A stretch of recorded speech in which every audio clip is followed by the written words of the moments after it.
Alors première étape, on enlève la roue et on met un petit cric sous, un petit cric là au cas où.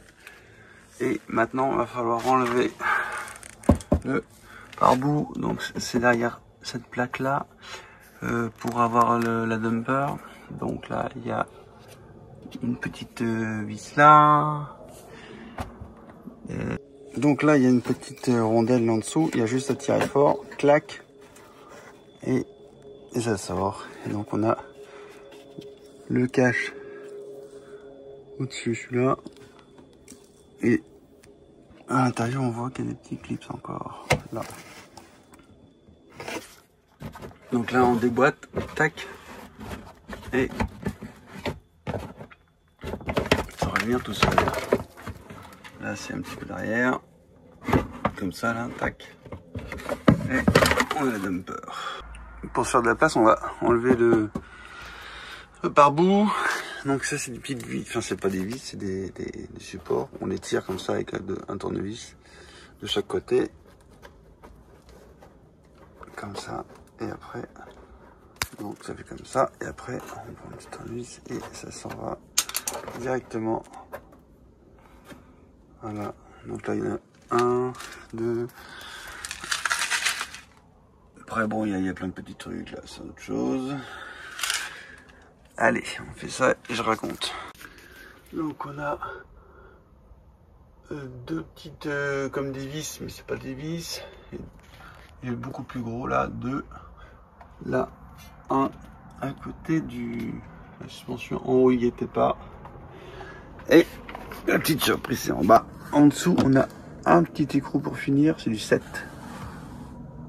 Pareil du 7. On va virer maintenant cette petite barre qui nous embête. J'ai déchiré cet écrou là. J'enlève ça et j'ai desserré celui-là. Je le remets dessus pour être sûr de ne pas le paumer, comme ce que j'ai fait là. J'ai remis aussi. Et maintenant on positionne le cric sous le carter d'huile sur la petite partie renforcée avec une petite grille là. Et sinon ça ne faut absolument pas. Et on met en pression juste un petit peu. Et voilà, c'est tout. On va dégager un peu les durites à gasoil. Donc pour celle-là, il faut pincer les deux côtés et puis tirer. Celle-ci, il faut faire levier comme petit tournevis, un tournevis de chaque côté, la claque. Et puis on essaie de le faire avancer sans le péter. Et après on le prend, j'imagine.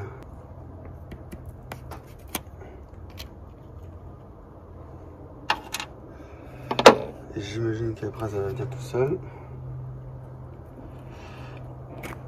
Voilà. J'en fous partout. On déclipse.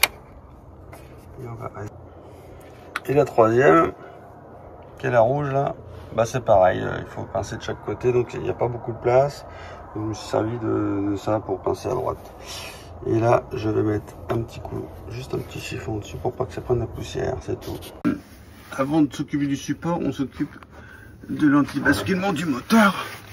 Il va falloir juste désolidariser le moteur de cet anti-basculement, donc en desserrant simplement les deux écrous qui sont là. Je viens de démonter les deux vis, donc là le moteur est bien libre de ce côté là et les deux vis sont là. Et maintenant on va s'attaquer à enlever le support moteur.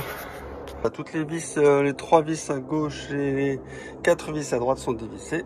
Donc je sais pas si je vais y arriver avec une main sans perdre des écrous. Je viens de sortir le support, c'est pas simple à une main. Donc là, des petits clips là, 2 à droite, la vis non il n'était plus, 2 à gauche, attends 2, 1 et 2, bon. Je viens de déclipper le premier cache. Ah, donc là, il y a un clip là, un clip là, un clip là, ça, et 2 clips à gauche, comme ça. Ensuite, on s'attelle à enlever le support qui est là.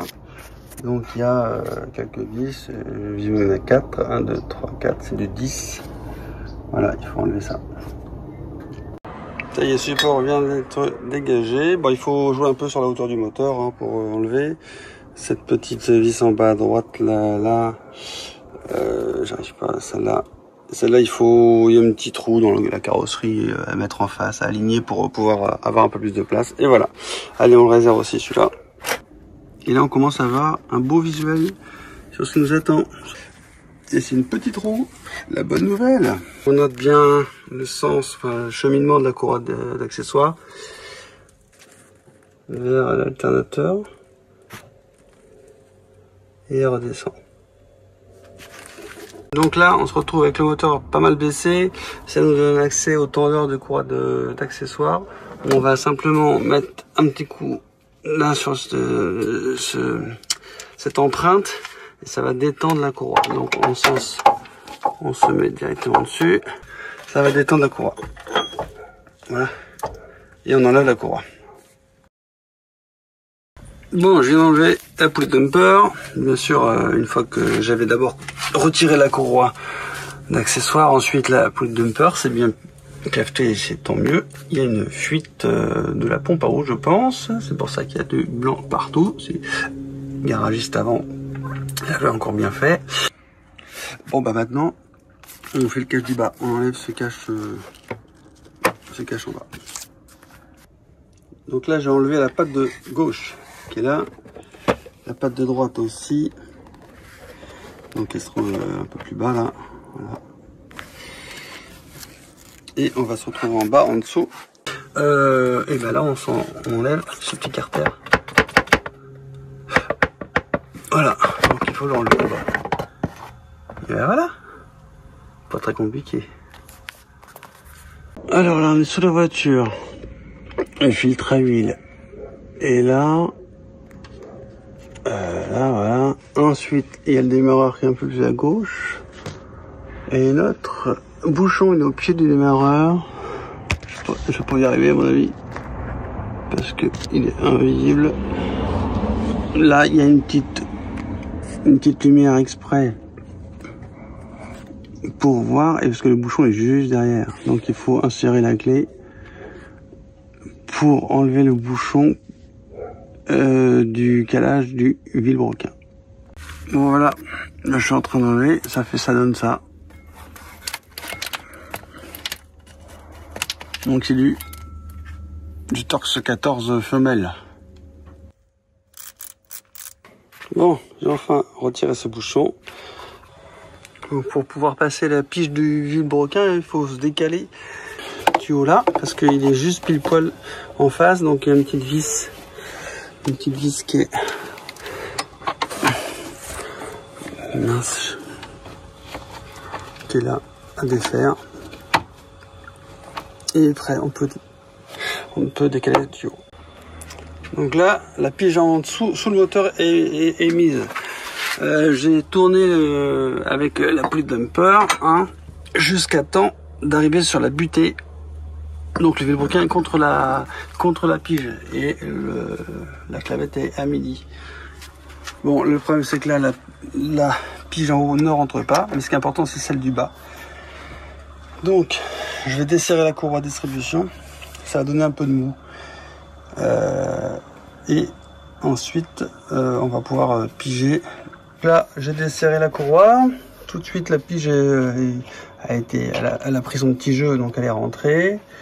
Je vais donc démonter le tendeur et ensuite je dépose la courroie et ensuite on va s'attaquer à la pompe à eau.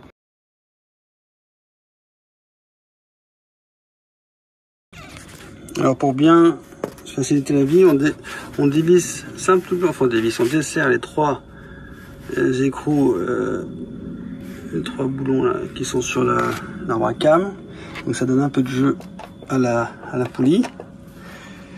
Et bien sûr la pige reste en place elle, il n'y a pas de problème. Mais ça la rend un peu indépendante de l'axe principal. Et on regarde le cheminement de la courroie bien sûr pour la remettre correctement. Voilà, donc autour de la pompe à eau, ça descend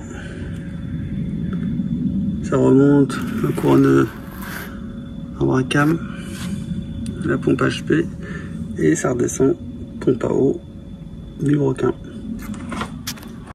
Donc là on a enlevé la courroie de distribution. Et il nous reste le tendeur à enlever, à déposer, et le cache plastique qui arrive là, voilà, qui arrive d'en haut et qui va jusqu'en bas et qui passe devant la pompe à eau. Donc il va falloir l'enlever. Il y a un écrou qui est là. Après il y a des écrous en bas. En bas ils sont là et là. Ok, donc là j'ai dévissé les 3 écrous et normalement on est pas mal. Donc là il y a un trou exprès pour rentrer le plastique dedans et pour, je sais pas d'ailleurs parce que c'est pas évident. Bon, bref, faut se trouver. Le cache est enlevé, donc avec ces 3 vis là, 1 et 2 et 3, et je l'ai fait pivoter comme ça et je l'ai enlevé par le bas et c'est venu à peu près tout seul. Allez, je commence à desserrer la pompe à eau.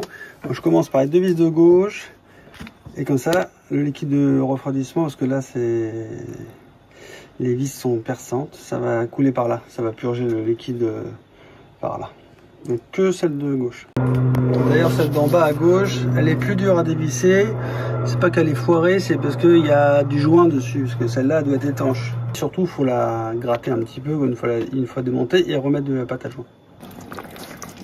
Donc là, je vais continuer à dévisser celle du haut pour bien faire appel d'air.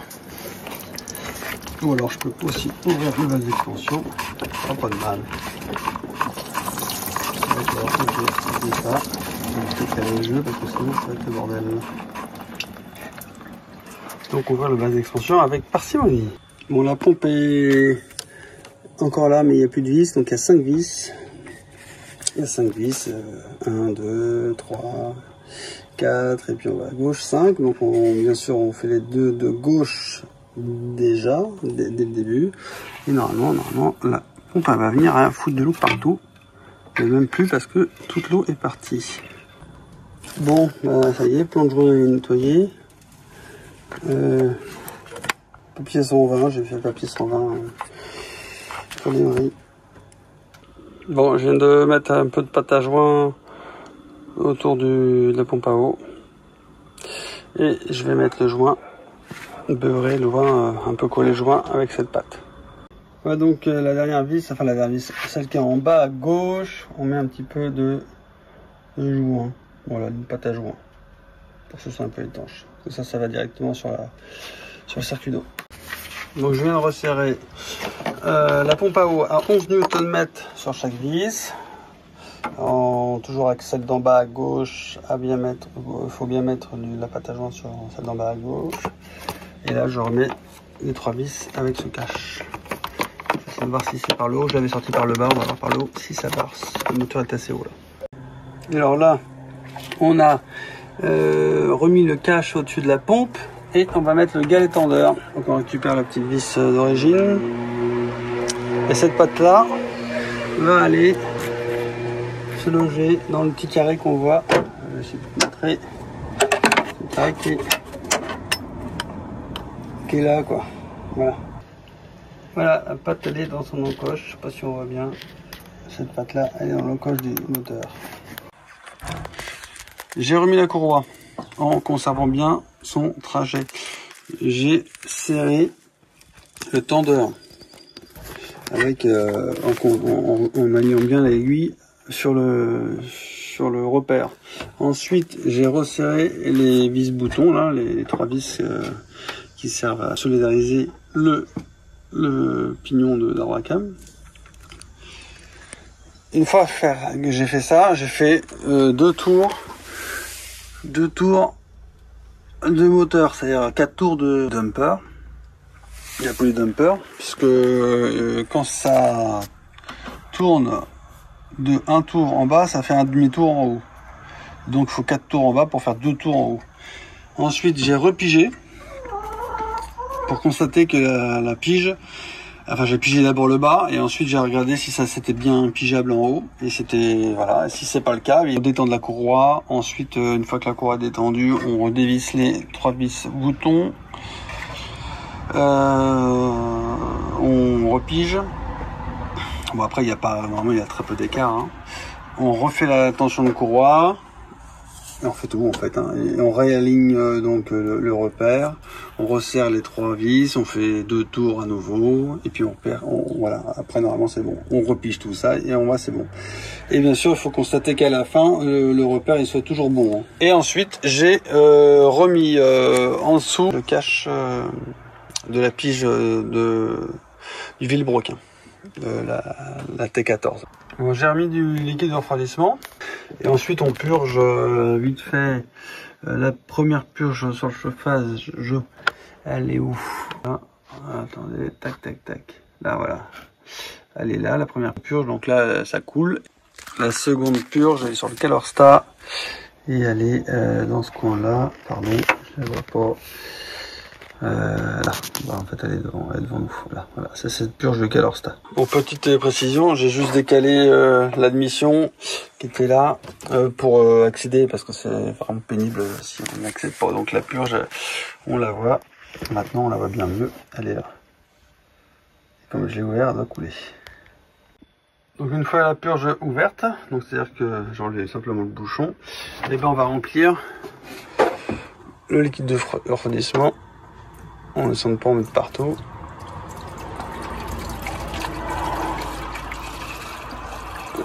Et on regarde si ça coule ou pas. Ça coule pas. Bah, tant que ça coule pas, on remplit. Donc je viens de purger. Donc ça, dès que ça ouvre, dès qu'on ouvre là, l'eau descend. Et puis à un moment ça coule. Faut attendre. Faut pas en mettre plus, hein, mais à un moment on entend l'air qui circule et puis un coup ça va se mettre à couler en jet continu. Donc là on remet le bouchon. On fait la pointe du liquide et puis maintenant on va s'atteler à remettre tous les caches. Donc on va commencer par celui du bas. Je viens de mettre le cache du bas. Donc il faut bien faire attention de le remettre dans la même position, c'est-à-dire que lui il vient à l'intérieur de ce truc là. Le cache il glisse là-dessous. Voilà, il y a 2 languettes à gauche, une à droite. Et il faut jouer sur le hauteur du moteur bien pour avoir accès aux languettes. Donc là le moteur je l'ai relevé et j'ai pu clipser les de gauche et celle de droite. On va s'attaquer au support moteur, enfin support du support. Donc on va remettre ça couple 21 Nm. On y va. Alors petite précision, il faut pour la petite vis en bas à droite là, la voiture gêne, mais il y a un petit trou exprès là, donc il faut descendre le moteur pour aligner le petit trou. Allez, maintenant c'est au tour du cache en haut. On a mis le support du support, il n'y a plus qu'à mettre ça. Donc, alors, il n'y a plus la petite vis là, parce que le garagiste, je pense qu'il a pas envie de la remettre, c'est dommage. Une languette là, donc la mettre comme ça avec claque. Une languette là, et à droite, il y a 2 languettes comme ça. Autour du support moteur, le cache haut est mis, les languettes sont mises et il n'y a plus qu'à refixer le support moteur. Très important pour le support moteur, on remonte le moteur de façon à revisser le moteur sans que ça touche la carrosserie. Il ne faut surtout pas d'abord visser là et ensuite visser le moteur parce que sinon ça va forcer sur les pas de vis. Donc il faut d'abord visser côté moteur et se débrouiller pour que le moteur soit un peu plus haut pour que voilà que ça gêne pas. Le couple à 62 Nm. J'ai remis tout le support moteur, j'ai fait des petites marques pour être sûr que ça se desserre pas. Et on va juste penser tout de suite à resserrer le support sous le moteur, l'anti-basculement, 105 Nm pour ces 2 écrous là. Alors pour bloquer le volant moteur, c'est pas tout à fait évident. Mais il y a un coin au-dessus du démarreur. On va essayer de viser un peu. On voit les dents. C'est pas facile de filmer là. Là, on voit les dents, mais ça ne veut pas faire le point. Allez, une des dernières étapes. On prend le nouvel écrou de la poulie dumper. Hein, et on va visser ça à 120 Nm. Et ensuite, une fois qu'on aura fait 120 Nm, il faut faire encore 90 degrés de serrage. et ce sera bon. Donc il faut bien sûr vous bloquer le volant moteur pour faire ça. Avec le tournevis comme j'ai montré avant. Et ben ça y est, la poulie est resserrée. Donc j'avais fait une marque qui était en haut, hein, et elle est à droite, elle a fait 90 degrés. Donc on peut s'attaquer à la remise de la courroie accessoire en remettant le tendeur. Donc on va mettre le tendeur de courroie d'accessoire. Donc là il y a un méplat en fait, hein, et donc il peut rentrer que comme ça, hein. Donc on le met dans ce sens-là. C'est pas facile de faire, voilà. Donc il peut pas être en une position que ça. L'écroute de 13 de l'ancien, parce que j'ai pas de nouvelle de 10. Et ça on va serrer à je ne sais pas combien. Donc je vais mettre, je pense, 27 Newton, un truc comme ça. Allez, je serre. Une clé de 13, c'est pas facile, de 16 pardon. Et ben on monte, on tient comme on peut, et puis et vous mettez deux, hein. On passe la courroie d'accessoires. Donc elle est revenue. Alternateur, clim, dumper, tendeur. Non, je viens de clipser les trois câbles. Bah en fait ça, là il n'y a pas la petite languette verte là, il faut la mettre déjà en place normalement comme elle est là, et clipser, ça s'écarte et ça se repince derrière. Bah en fait on a juste à appuyer sur chaque tuyau et ça se clipse très facilement. Donc je viens de remettre la barre là, et je vais faire quelques tours, enfin un tour de moteur avec tout en place pour voir s'il n'y a pas de bruit, et avant de démarrer.